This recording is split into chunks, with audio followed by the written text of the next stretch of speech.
Through the consumption of all our social media, our brains have become very much focused on one key thing. So think about that through the stories that you're telling when it comes to your individual products as well. Really focus on what is the key thing you want your audience to walk away with. And sometimes it can just be attention.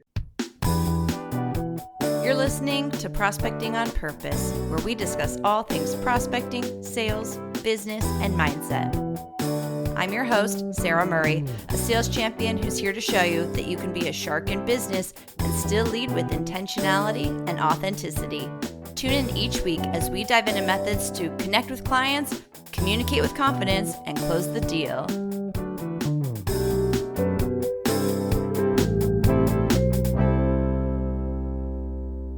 Dattani is a brand building strategist and storyteller with a career that spans the globe. He's passionate about pop culture and helping brands build engaged audiences through influence building, culture-defining content. Jay's background includes editorial programming, publicity and talent management, crisis communication, marketing partnership, social media strategy, and audience building.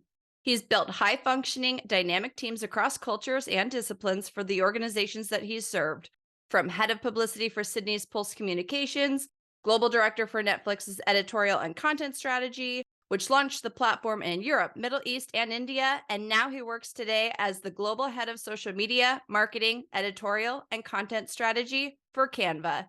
I am so excited to learn from Jay today, and I know he's going to leave us with great takeaways for today's business. Welcome to Prospecting on Purpose, Jay. Thank you so much, Sarah. That was a very lovely introduction. I feel incredibly warm and very excited. Well, you are such a Renaissance man. I'm so excited for today's conversation. Me too. Thank you for having me on. Well, I love that you are into pop culture. So your first question, I have to ask my favorite. Who are three fictional characters who make up your personality? All right. Well, I'm going to play with the format, which is words that every podcast host loves to hear. So mine's a mixture of characters. So my first one is Sir David Attenborough, not fictional, I'm aware. But I'm a bit of a geek when it comes to natural history, and I retain little nuggets of fun information. And so, yeah, that was the first character that came to my mind. And I know that celebrities today do play a character to a certain extent. So, yeah, so David Attenborough. Number two, Jennifer Coolidge, woman du jour. I have a tendency to detach myself from reality. So, she feels like the appropriate person to embody that. And then the third would be E-News, just because my love of pop culture and entertainment. And I really do think E-News is what made me the person I am today, growing up watching that as a portal into an otherworldly universe of celebrity and pop culture. So, yeah, I think the combination of those three, which I know don't necessarily blend perfectly, but I feel they make up who I am today. I think that was a great answer. I love it. And now that we know you're a history geek, we're going to learn more from you there. Natural history, not like real life history, more about like pigeons and penguins. Okay, that's even better. Which will be the name of my first book, Pigeons and Penguins. Pigeons and penguins. Okay, well, now I have to ask you, what is the best bird? Oh, definitely a penguin. For sure. Why? They're just the fact that like they live in the most extreme of conditions, but are so not tailored to like a thriving life. Like they have their short little stubby legs. And you're just like, it's a marvel that evolution hasn't been done with you. And that's why I think they're fabulous. Okay, excellent answer. We love a penguin. So before we get going into today's kind of meat of our episode, I first want to gush about Canva for a minute, because I've been using Canva for the past couple of years. I talk about it to people all the time. It's a product that I use in my business every single day, from the podcast cover art to proposals to workbooks for my business. It's just been such a cool company to watch the evolution of, and it's so exciting that you are a part of it. So for people who do not know what Canva is, can you please give us a breakdown and introduce us to Canva? Yeah, absolutely. So Canva is a platform that allows people to design pretty much anything, from presentations and decks through to, as you said, social media content, posters, you name it, you can design it through Canva. And what I love about the platform is that even a dum-dum like me is able to design something that looks visually attractive. And in today's world where, communication is growingly and more importantly, so visual, it really empowers people to tell great stories through beautiful design. So I'm really excited to be part of their mission. It's been a really fun journey in the last 4 months since I've been there. And I'm really excited to see where we take the company. I'm a really big fan, and I'm excited to learn from you today because I'm curious, from a visual communication standpoint, how does that serve in kind of the overarching like branding, marketing, social media? How do those efforts help an organization's overall goals? Yeah, well, we live in an attention economy today where all brands and all businesses are vying for eyeballs, vying for people's attention and thoughts. And so it isn't a case of simply listening to something once and you understand and retain that information. You need to have experienced it in lots of different mediums, seen a lot of different things. So the more you can immerse people in your brand through their eyes, through their ears, the more that people are going to retain the information you're trying to feed with them. And of course, that all leads to influence, which is what all brands are trying to build with their audiences. It's interesting. I've heard that phrase when it comes to billboard sales that you need like 7 times. You need to see a piece of information 7 times to retain it.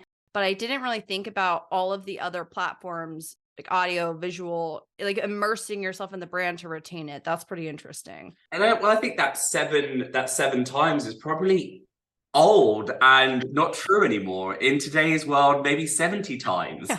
Because we're just bombarded and flooded with so much more information on a daily basis.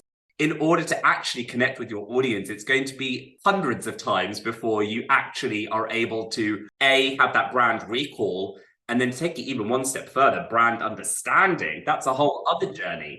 But I do even think, like, if you cast your mind back to going to the mall with your friends when you were younger, stores like the Body Shop or Lush or like the cookie shops you have in malls, like they provoke such a memory because they also immerse you in that other element of smell as well. So like the more you can capture people's attention through the senses, the more that they're going to remember things, the more that they're going to connect with you. So obviously, we don't all have the benefit of like spritzing something in someone's face, nor should we. But, the more we can like titillate people's senses, the more that we're going to be able to drive connection with them. Oh, that's a great point. I used to sell a very environmental product, and we would talk about the senses in a lot of ways too. Like if you're staying in a hotel guest room, how is that guest experiencing it versus, the product features? 100%. I was just in Abu Dhabi a few weeks ago, and we were walking through hotels, and after a little bit of time, all 5-star hotels kind of merge into one homogeneous marble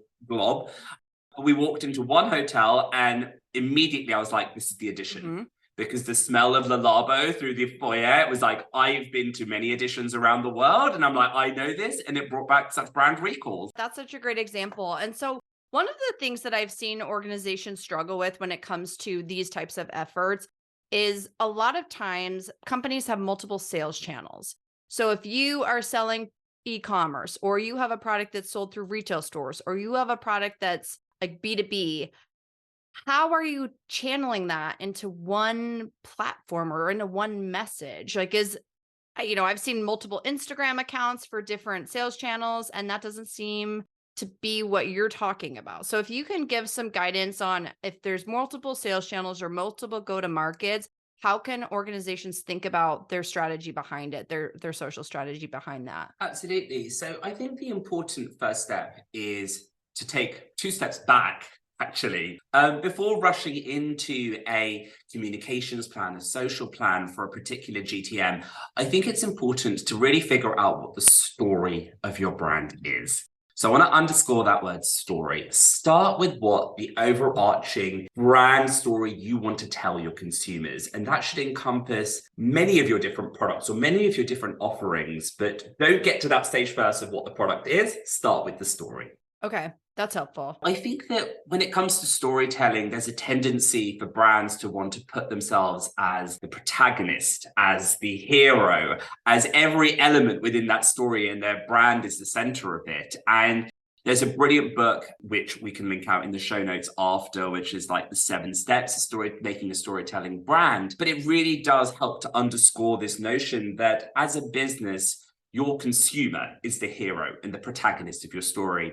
And you are merely a Sherpa or a guide or an aid on that journey to help your consumer get to that end destination. So Put your ego in the back seat, take a step back, let your consumer be the kind of hero, the experience you want to create, the vision you want them to fulfill. That is what you want to put front and center when you think about your brand story. You then as a business and your product is a aid to help that consumer go on that journey to reach that goal.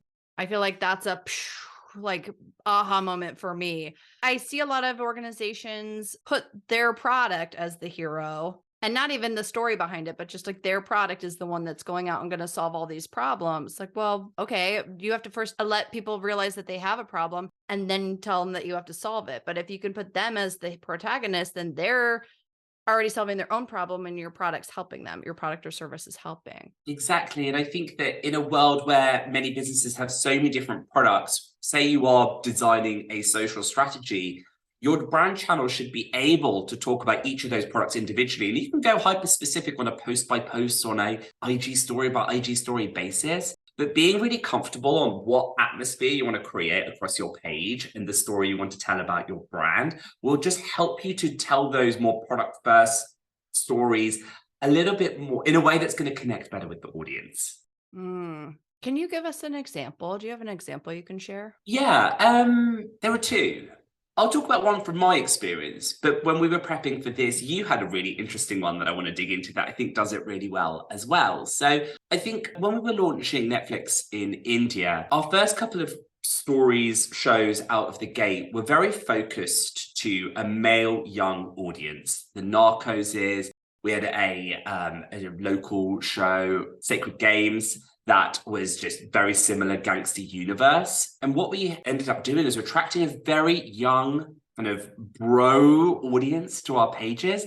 But as our content slate was evolving, it was getting more difficult to talk about the full breadth of our content slate because the audience we had kind of gravitated towards our pages were very homogenous. And it was a real learning curve that we had to actually take a step back, figure out how do we broaden this audience out a little bit. And part of that strategy was really thinking about the periphery of what intrigues that audience and playing in those spaces rather than constantly shooting dead of center.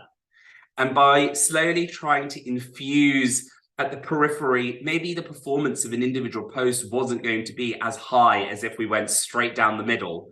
But what we knew we were able to do was slowly edge that audience out, bring in slightly new audiences and create less of this homogenous bro-focused audience. So I think that's a good example, but I love when you and I were prepping for this, talking about your history or your previous career in the world of like elemental sales for hotels and hospitality, how lighting and different elements were all made up part of what you were selling. But I love that, like, that's not what you're really selling. You are selling changing people's environment when they walk into a hotel. You are selling this vision of when you walk into your room after a long flight and you don't want harsh overhead lighting. You don't want to be faced with like a generic smell of bleach. You want to be creating this atmosphere, this environment that makes people's shoulders immediately drop and immerse them in a space where they feel comfortable, they feel at home, they feel like they want to stay there again and again and again.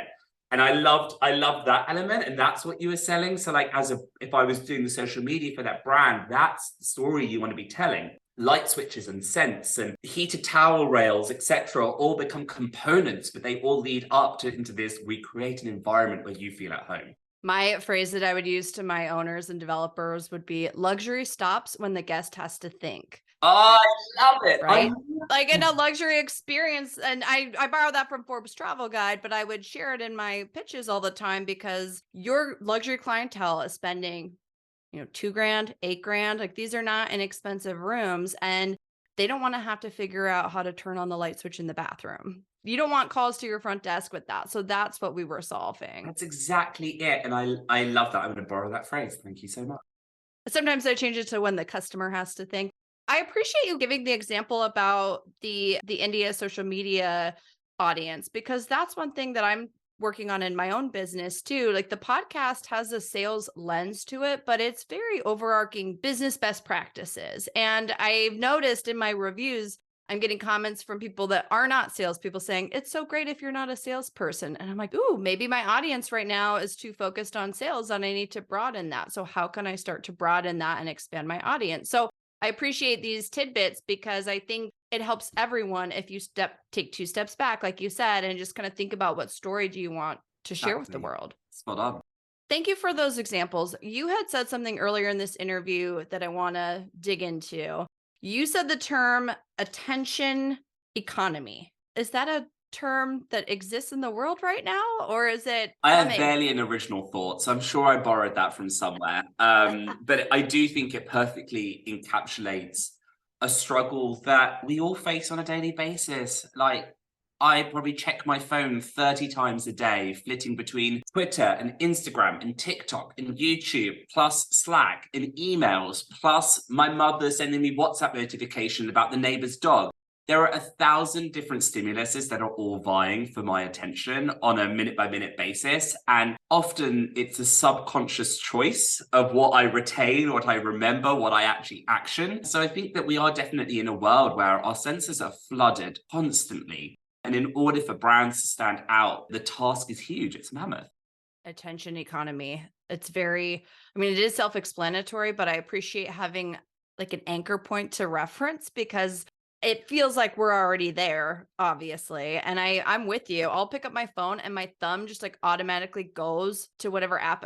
It's creepy. If you ever reorganize your apps on your phone, it's like, oh, your muscle memory of where your thumb's going. Right. And that's probably quite a healthy thing to do as well, because there is definitely this sort of gamification of content as well. And I know this podcast isn't about that area, but there is this sort of like this dopamine hit that you're getting from certain stimuluses, certain pieces of content. The average American social media user is spending 2.5 hours a day on social media, which is just an absolutely astronomical amount of time.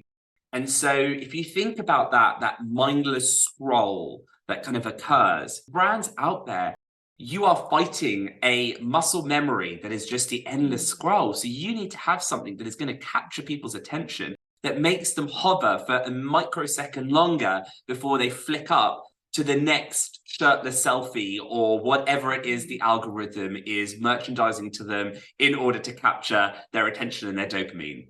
I'm surprised it's only 2.5 hours, to be honest. Thought it would have been more. I would have guessed more.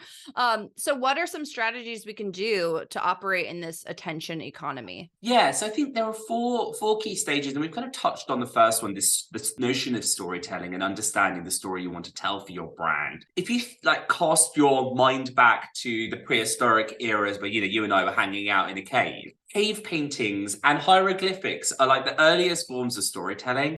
And at its highest order, storytelling allows humans to make sense of complex information. It helps them to retain and regurgitate information that gets passed on. Back then, it was for survival. Today, we tell stories to entertain. We tell stories to just, broaden our horizons, learn through content. So that storytelling capability or that storytelling power is well researched as an important tool of communication. So starting with that story is just absolutely essential for brands. The next stage would be to really understand your channels. There are so many different mediums through which to reach your consumers, from out-of-home advertising, through press, through social, through simply signage, casting our mind back to talking about Lush and Body Shop, just simply having a physical presence that has something memorable to it. There are so many different consumer touch points. You want to make sure that you're thinking about how are consumers actually receiving this information? What medium are they using? And I've noticed through different organizations I've worked with or have encountered in my daily life that often brand and marketing managers devoid themselves of being a consumer. Like how you and I flick through a magazine, how we consume social media, all of that goes out of the window when they're sitting there on a whiteboard scheduling all of this out because they think the journey is linear, or that their target audience somehow consumes this content in a way completely different. So I think just putting yourself, and I know this sounds so twee, but putting yourself in the shoes of your consumer and actually going on that journey, flicking through social, look at one of your Instagram posts, ask yourself, would I share this? Would I stop and engage on this?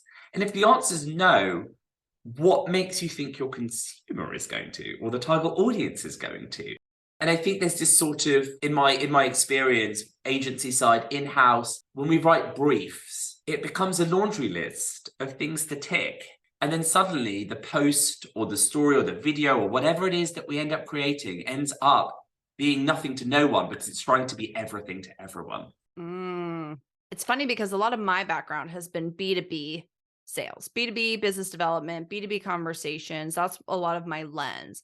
But when I think about B2C product and consumer goods, I saw something the other day that said, instead of thinking B2C or B2B, we have to start thinking H2H, Human to human human. to human. Yeah. And I like that because it's really, people want to connect as humans first. And I think that point about putting yourself in the seat of the client, and this is where diversification of teams becomes really important too. Because if you're a manufacturer that's in a small town, then you don't see the people in Miami using your product. And so some of your messaging can be misaligned because you don't realize you have this whole bucket of consumers in this city when your lens is in a small environment or a small town. So I think that that's another piece why diversification is important. Oh, absolutely. We are all echo chambers of the experience that TikTok or Instagram curates for us. So it is so important to have that diversification across your team and also where you're consuming media from as well. Like, and we all have to make a concerted effort to broaden those horizons because the path of least resistance is the easiest, of course, and therefore we have to work uphill to broaden that out. Well, I recorded my first couple of YouTube shorts the other day, and it's uncomfortable to put yourself out there like that, but I did it. And one of my posts got like 650 views just on YouTube. I'm like, all right, I don't understand the algorithms, but I'm just trying stuff and I'm going to see where my audience is because I'm not fully sure yet. So I'm exploring all of it. And it's been interesting to get that feedback from different areas that I haven't lived in the past, but that doesn't mean that the people I'm trying to reach aren't living in there. Why do you think that is? Why do you think that YouTube Shorts has went off? I don't know. I feel like LinkedIn is another one where when I first started posting on LinkedIn for my business, I would get, 80,000 impressions on a post. Like I would have big reach. And now sometimes I get like 10. And it's hard to not be annoyed by that, just being honest, because I'm like proud of what the content is. I feel like with the YouTube shorts, I'm being rewarded because I'm new. I feel like that's how they're trying to get you, right? They want to show that you get a bunch of traffic. So you keep doing it and then it just peters off because now I'm not new anymore. That's my theory. I have no idea if it's true. My advice to you, 5 years of working in social media, is do not try and find rhyme or reason to explain the powers of that algorithm because it is purposefully designed to keep you on your toes and, to your point, drip feeding you dopamine when you need it the most, but then also pulling the rug from beneath your feet from time to time just to remind you who's boss. Yeah, I'm like, what did I do to you, LinkedIn? I'm such a fan. I'm here every day. Like, I have a few hypotheses as well around that as well. I think that YouTube Shorts, really trying to figure out its footing in the world of TikTok, provide an experience that is tailored to a generation who are so heavily dependent on that short form content. So they're definitely going to be giving you good real estate there. Secondly, I think that there's also in LinkedIn, you're competing with a bazillion people talking about a similar sort of thing. So actually on YouTube, there aren't as many people who might be talking about the same things that you are or in a similar sort of space. And I think that's a really important element for brands to be like, there is the place you need to be because that's the forum for business, but then also thinking about the places where you can stand out. I think you're right because I have the podcast syndicates. I think that's the right term. The podcast syndicates to my YouTube channel. But what's interesting is that in the categories for YouTube, there is no category for sales or business. I think I'm in like how to and style because the only other somewhat similar option was education, but then it gets into like teaching curriculums. Like, okay, this isn't K through 12 or higher ed. This is just human to human, business to business, business to consumer, tips. So that's a great point. And I think about putting yourself in the seat of your audience. I don't like when I'm scrolling, I don't like to have the audio on, but I love the subtitles. So I recorded my short, couldn't figure out how to do the subtitles. We figured it out, now, okay, well, I like the subtitles. So why would I put something out there that didn't have subtitles? Tailoring your piece of content to as many people as possible. I think that's a really, really smart. Again, you applied how you consumed content to the decisions you make about the content you put out there. And that is so key. I love that. I also think we can't underestimate the power of eye contact as well and how important that is. And YouTube provides that. It provides Sara isn't like someone dropping into my DMs unannounced. It's Sarah's face looking at me, her eyes making eye contact, human to human. So definitely there's a power there. Interesting. Thank you. I have had a couple compliments about my eye color too. So it's a little ego boost for me there also. Prospecting across the spectrum. Who There knows you where go. that could lead? Use whatever tools you got. I do have a question then. So how can people stop the scroll? How can organizations, creators stop being everything to everyone? If I had the answer to that question, I'd probably be on a yacht right now, and you and I would be sipping some very fancy champagne. As I mentioned, trying to make rhyme or reason of that algorithm is very difficult. Your first job is just to get into people's feeds, and then the attention stop is the next stage. A few things that you want to do is really think about simplicity, being really realistic about the comprehension of how much can one piece of content do to grab someone's attention and to relay a message. So that's number 3. I know we've digressed slightly on this conversation. So just to reiterate, we've got the story, we've got the channels, and now we're going to go into the individual pieces of content you have. A press release that has 19 points about all of the different elements that your tool can do is going to bore the journalists. They're going to struggle to figure out what is the headline they need to write about. Equally, an Instagram post that really relays all the different components and all the different elements of your business in one post, the comprehension is going to be so minimal. Through the consumption of all our social media, our brains have become very much focused on one key thing. So think about that through the stories that you're telling when it comes to your individual products as well. Really focus on what is the key thing you want your audience to walk away with. And sometimes it can just be attention. A good example here is Beyonce on the cover of Vogue. They haven't written up bullet points for all of the topics that she's covering within the magazine. The purpose of that cover is to grab my attention and compel me to hand over $8 for this magazine. I will then get the reward as I flick through the magazine and consume the content and take everything away. So sometimes a piece of content can literally just be to drive enough intrigue about your brand. And don't underestimate the power of human curiosity, that people will go and actively seek out more information. Our job at this moment is to capture people's attention, intrigue them, entice them, give them a good taste of what you're about, and hopefully lead them to go on their own journey to explore and discover. When we think about building our marketing and communications plans, don't try and think about how can I get all this information into 10 Instagram posts or into one Instagram post or into one TikTok. No, break up into small chunks.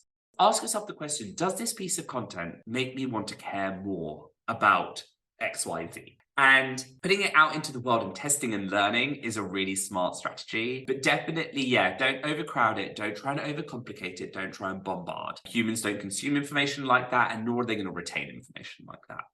And I feel like, Jay, you have given us a couple of permissions, permission to not be upset about the algorithm or permission to try to not understand it. But then also, I think you just gave us permission to be okay if something doesn't perform well because you're testing things.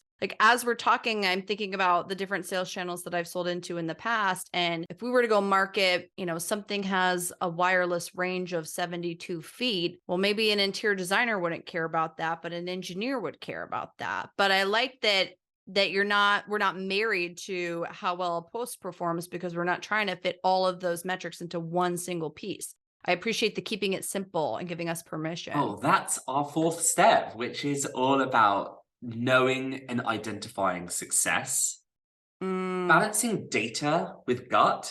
There is definitely, and you mentioned it yourself, my first post got X thousand, and then after that I got X thousand, and how do I make sense of this? And It suggests that you are, all posts are like for like, you know, trying to read in on a certain point suggests there is a standardized practice for how platforms and how journalists, if you're working in the field of PR, you know, take information. You can catch one journalist on a good day with a great story, and it might be a slower news day. And guess what? You're on page 3 of the New York Times. And another time, you might have the most compelling story in your mind. You are farming it around journalist to journalist, day in, day out, and no one's biting. And it is soul destroying. But, you know, that is the nature of influence and communication, is sometimes something sticks, sometimes they don't. Data should be used to inform your brain and your gut, not your hands. So do not try and like take immediate action from one data source, because there is 1,000, you know this as well, you can cut data in 1,000 different ways to tell 1,000 different stories. And so really trying to absorb as much data and insight as possible, but then trust your gut and try things and learn from them, because sometimes something might stick and you just never know. For example, YouTube Shorts might just surprise you and land a really great opportunity for you. And there probably wasn't any insight data that told you in advance of putting something on YouTube Shorts that this was going to do well for you. That's a great point, because to me, it was just like, hey, this is so interesting to me. And, 10 people liked it on LinkedIn, fine, but I'm going to like find a way to repurpose it and share that story in a different way. And it's funny, one of the pieces that received a lot of views was talking about retaining information. And when you use data and facts and figures, the brain only lights up in 2 areas. But if you weave in storytelling, it lights up in 7. And so that's what I talked about in the short. It was a minute long and it had a lot of views, a lot of likes. I got some new subscribers. So gotta keep it coming. Love that. And I love that stat as well. Okay, so it just means what we've been talking about for the last 35 minutes isn't entirely gibberish, and that there is actual like neurological data that supports this hypothesis about stories. It's been interesting because I'm trying to look at it all from a view of just playing and figuring out what works for me, what works for my audience, and then what works for the brand building that I'm doing on my end. And I'm trying to look at it from a fun point of view, because it can take 40 tries to get a 1-minute clip. I'm like, this is not sustainable, but you get better and better each time you try it. Well, I think that's it as well. Not to name drop here, but I was just at South by Southwest last week, and I went to an incredible session with Jen Psaki, who was Biden and Obama's press secretary and just a fabulous communications expert. And her quips to take down ridiculous questions was always just so incredible to see when she was in the White House. She's now on MSNBC, I believe. She's got a show coming out. But she was on stage with Chelsea Handler. So 2 phenomenally quick-witted women and are just chatting. And what was so interesting to see is like Jen as a PR person, as a communications person, doesn't falter once. But she was really vulnerable about how interviewing people is a really new space for her. And part of being at South by Southwest was actually for her to grow that acumen. And so for someone who you might think is at the top of their field and is so well versed in the power of communications, to sit on a stage in front of thousands of people and be like, this is practice for me, I'm learning as I go, is just really powerful. And it really underscored this notion of like, it's constantly a journey. You've got to try things a few times. You want to learn and grow from all of these sorts of things. And, even people at the top of their game have to continue to refine their craft and expand themselves. So, we should all feel good about that. Yeah, I was going to say that's a great example, because I was feeling a little vulnerable in sharing my LinkedIn failures. I appreciate that Jen has them too. We all do. I love this conversation, Jay. Let's recap our 4 points to stand out in an attention economy. Absolutely. Okay. Starting with your story, your brand story. So not making yourself the protagonist or the hero, allowing your consumer to be that, but understanding what is it that you want to tell about the story of your business and your brand and the services that you offer. Number 2 is really understanding the channels at your disposal to disseminate your stories. So press, paid marketing, social, all of these are great avenues to reach your audiences, but really thinking about how do you consume them and what is the content you want to put on each of them to build that influence with your audiences. Number 3, being really, really realistic about the comprehension or the lift one piece of content can do. So making sure you're holding yourself accountable to simplicity. Often your role is just to intrigue your audience and to hopefully convince them to do the heavy lift to find out all the nitty-gritty details.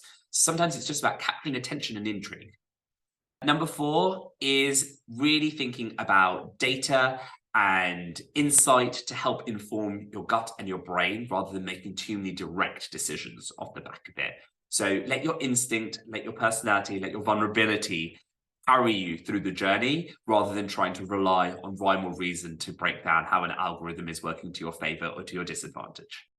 Thank you for walking us through that. I think that all 4 of these points are really applicable to any type of outbound business activity too when you're interacting with each other or your customers. Like I'm thinking about these 4 points and we use all of these when we build out our sales pitches, when we build out our presentations. Like you don't want to be everything to everyone in a sales presentation. So I really appreciate that these 4 points with this attention economy applies to so much more than just outbound communication. Oh, absolutely. And just to put a bow around everything, I loved when you talked about human to human for business. One of the biggest components of human to human is the ability to build trust. And we all know you only want to do business or give your money to people you actually trust. Every stage of the business, if we can just focus on building that trust with our audiences, it's going to be so much more of a smoother process and so much more of a successful business. Agreed. And it's building trust throughout every part of the organization too. You want to trust manufacturing, you want to trust accounting. So it's not just sales, it's not just social media, it's not just outbound content. It's the entire organization that we're building here. Absolutely. And none of us want to be a business that is a necessary evil in people's lives. We know many of those Mhm. businesses. So I'm really focusing on that trust and love through the whole journey and that human to human connection. I think that the proxy of that will be a well thriving business and hopefully a slightly better world.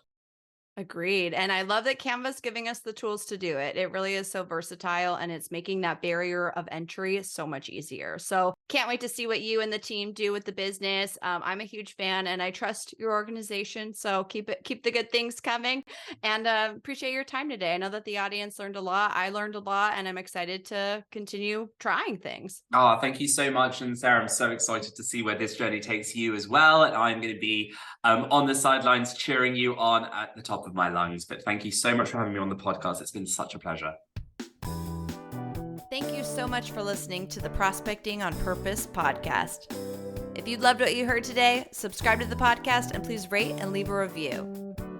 For more info on me, or if you'd like to work together, feel free to go to my website, saramurray.com. On social media, I'm usually hanging out at Sara Murray Sales. Thanks again for joining me, and I'll see you next time.